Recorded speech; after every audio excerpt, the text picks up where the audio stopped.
Hi, all. We're starting here the reading from 5 beta in Athenaze. I'll read some in Greek, note the vocab at the bottom, and we'll keep going. We're picking up the story of Philip and his grandfather chasing Argos the dog, who has himself chased the hare up the mountain. Epe de to aulio proskorusin, hote pilopos kai hopapos, polun psophon accusin. Hulaktegar argios ho argos, ta de probata polun thorubon poie, speudusin un. Bulontai car gignosken ti pasce ta probata. Protos un paresti hopais, kai idu, homen argos mene proste he hodo, kai agrios hulacte, katabaine de ectu orus, proston aulion Lucas megas. Homen pilopos megaboa, kai lithus lambane, kai bale ton lucon. Hodargos horma epaton, kai hutos agrios empipte, hoste anastrefe holucos, kai apopelge. Dioke men un hokuon, hode pilopos spelde metauton. All right. High drama. We finally gotten this exciting. All right, so let's do it from the top. Epe, we know this. When, de, just continuing. So and when 2 or 4 were in the sheepfold, proskorusin. So when, and then this is a dative because we have this verb of approach, pros, with korusin. So when both Philip and his grandfather approached the sheepfold, polum sophon, much noise they hear. So polum, we've learned this is a masculine accusative form, working here with psophon. That's a second declension noun. Psophos is the first. The nominative form, nominative singular form. Akusin, third person plural, working with the dual or the double subject, Philip and his grandfather. Hulakte, third person singular verb here, contract verb, we can tell by the accent, the circumflex accent on the ultima, epsilon contract here. Agrios, new vocab. This is, savagely, fiercely. Argos barks, for Argos is barking fiercely. And the sheep, polun thorubon, much uproar, poie.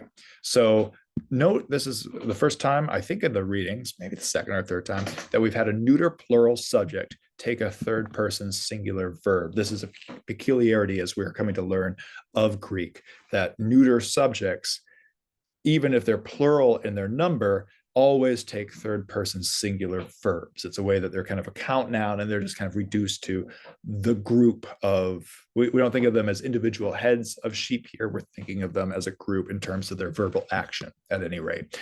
So it's funny, if we talked about these as masculine sheep, we would be giving them a plural verb here, but because it's a neuter word, we're going to default to the singular verb. The sheep make a lot of raucous. So lots of noise coming from Argos, from his barking, and also this uproar from the sheep. Then, and they hurry on. So that's presumably we're going back to Philip and his grandfather as the subjects of speudusi. We don't think the sheep are necessarily moving. For they want to know, boulontai, and this takes a complementary infinitive. So just as in English, I could want coffee, a direct object in the accusative, or I could want to know, taking a complementary infinitive. So for they want to know what is happening, pasque, or what pasque ta probata. All right, pasque could mean what is happening generally, but probata here again is going to be our third person plural subject, but it's going to take this verb. So what the a singular verb because it's neuter. So what the sheep are suffering, what they are enduring, that's pasco. So for they want, that is Philip and his grandfather, want to know, gignoskein, complementary infinitive, what thing. And note that even in English, we like what the sheep suffer. Sheep is the subject of that indirect question. Suffer is the verb, and the what is the direct object. Normally in English, we put the direct object late. It's at the end of the predicate. But in questions, whatever is the topic, the focus point of the question gets moved to the front. That's what we've got here. So we've got what the subject here, the sheep, are enduring. That's tricky here because we're dealing with neuters, right? So T could be the subject, probata could be the subject. T is singular, probata is plural, but that doesn't matter when we're neuter. Pasque could take either of them as a grammatical subject. So grammatically, we're at an impasse here. We don't know what's the subject, what's the object. But pasque as a verb meaning suffer, endure, experience, that's going to make a lot more sense with probata as its subject than this T as a kind of direct object. So let's take probata as the indirect subject of this indirect statement. We'll get into indirect statements generally in a little bit, but that's what's going on with gignosce, and that's also we've got this interrogative clause with T. Don't be afraid by all the grammatical terms. We'll get to them in due time. This is just complex what's going on. Thankfully, as often with Greek, the complexities actually match those of English language. So it's more of a one-to-one transition and an easier translation because of that. All right, next line, protos, first then, paresti hopais. So the kid is on the scene first, and that probably makes sense. I don't know how old his father is, but my kids can certainly, or grandfather is, my kids can outrun me. Kai idu, and look, behold, homen argos mene. Argos is there. He remains there. Pros te chodo. So remember, pros plus a dative can be kind of beside, near, toward, facing the road, and barking savagely. And katabaine ek to orus, and he walks down from the mountain toward the sheepfold. And look, we've been taking them Argos as the subject. That made sense for a long time, sort of. But then we get now at the very end of this line, reserved for dramatic effect, I have to say, Lukos Megas, a big, bad wolf. There's no bad in here in Greek, but we know what we're talking about here. Lukos Megos. That's going to be the subject of katabaine. As a Greek reader, you don't know that until you get to the end. It makes perfect sense to keep the third person singular subject that you've just had, which would be Argos. But note what we have going on here. We have a homen Argos. So if you've been reading closely, we know that Argos is doing some of the movement. And then when we get to this des statement, we might be expecting something else to be doing this, the movement. And that's indeed what we get with Lukos Megas. It would make sense in many ways to make Lukos Megas earlier in the sentence. Argos on the one hand, Lukos Megas on the other hand, but we don't get that because we're withholding it for dramatic effect. Drum roll, please, Lukos Megas at the end. So this is a stylistic thing, and this is something that's awesome about Greek because you can do this in Greek rather seamlessly. We can do something similar in English. Let me try to translate it and capture the Greek word order a little bit. And lo and behold, Argos is still there beside the road and barking savagely. And down comes from the mountain toward the sheepfold a big wolf. So we can do like a down comes a and then save the subject, but that's a little bit strange. It's a little bit strained. In Greek, it's totally possible that this is not weird at all. This is actually quite nicely written. Homenun pilapos megaboa kailithos lambane. So we've already read this. Let me get started. On the one hand, so if we see homen with Philip, we're going to know that somebody else is going to be doing something else later in the sentence. Maybe it's Argos the dog, maybe it's the papos, we'll figure it out. Philip then, thereupon, so like he's witnessed this, that's why there's the un. He shouts loudly and grabs stones and throws them at the dog. Or sorry, not the dog. That would be bad. That would be bad aim. He's throwing them at the wolf. And note that you can use bale just to say throw at. Pelts is a nice vocab word here because then we're not expecting that sort of preposition at that English requires. Bale plus direct, bale plus the accusative is great Greek instruction. You can use ace and other things, but this is great. Bale ton lukon, pelts the wolf. Ode Argos. So that's going to be the other guy. We've got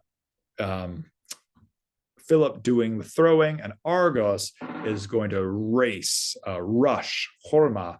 This is from the same root of English hormone. This is an alpha contract verb, so we can kind of like when it's not hormone in English, it's hormone because alpha and other vowels, especially O's, will turn into long O's, omegas. We know this, but that's the root of it. It's the same thing that Argos is driven kind of for this.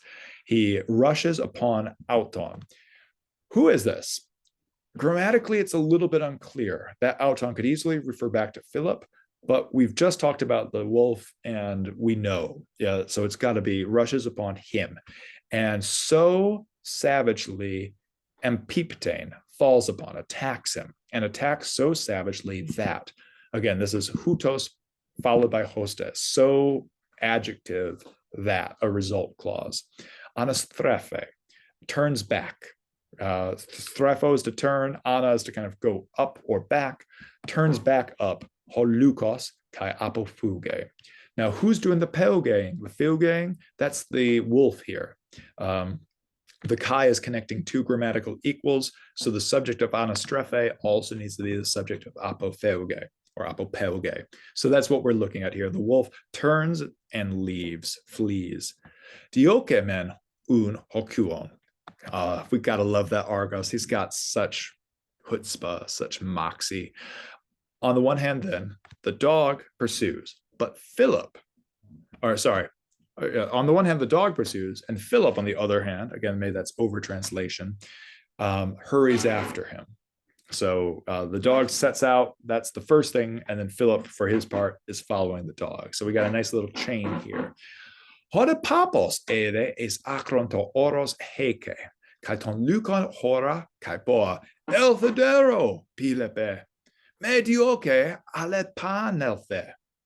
Nun de ho Argos ton lukon odax lambane kai kateche, hode pilapos autos ede paresti, kai te makairon lambane kai tipte to lukon. Hode aspire kai katapipte proste gain.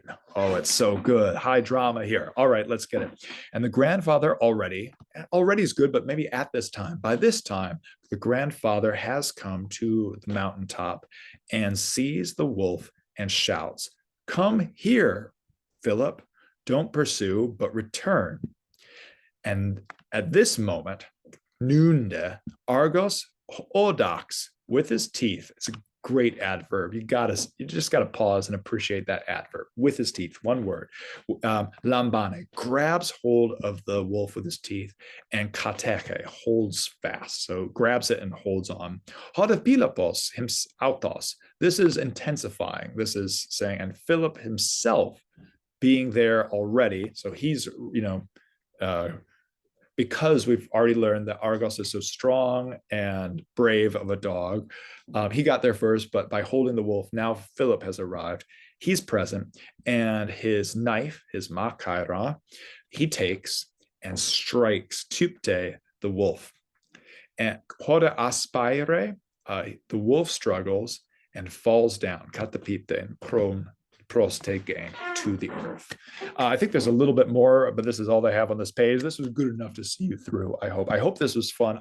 I'm starting to get into these stories a little bit more. I hope you are too. I'll see you in the next video. Till then.